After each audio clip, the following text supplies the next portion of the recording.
Hello everyone, it's Harry Sherrod here. Welcome to video number 5 in my Employment Law Foundation course. And in this video, I'm going to be talking to you about employment contracts.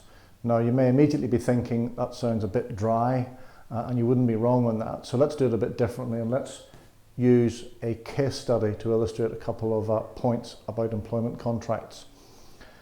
So I was thinking, to make things maybe a little bit interactive, what you could do once the case study has come up is just to press pause on the video, have a little think about it, maybe scribble down a couple of notes, then play the video again, and I will go through the issues that are thrown up by the case study. An employee's contract says the place of work is the office, but for the past several years she has worked 2 days a week at home. A new manager wants to change this, but the employee says that she now has a right to work at home. Is she correct?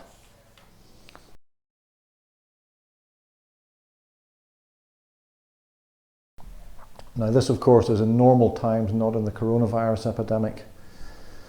So a phrase which I'm sure is going through many of your minds is custom and practice. Has custom and practice brought about a change to this contract?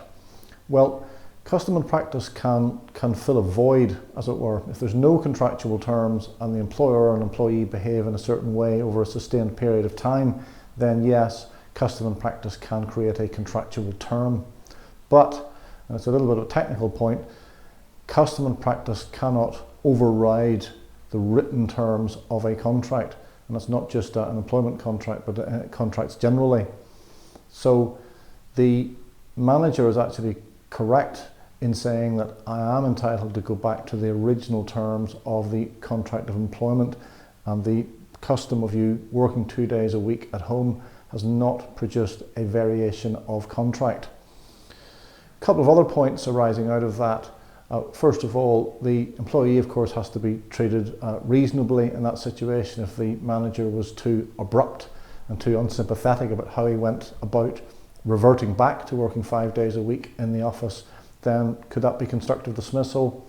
Maybe. I'm going to look at constructive dismissal in a future video.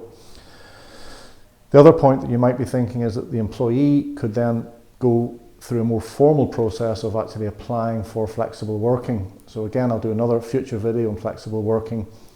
She could then put in an application and say, I want to work 2 days a week.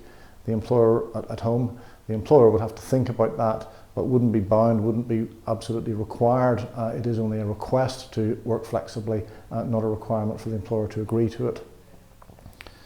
So hope you find that useful and interesting.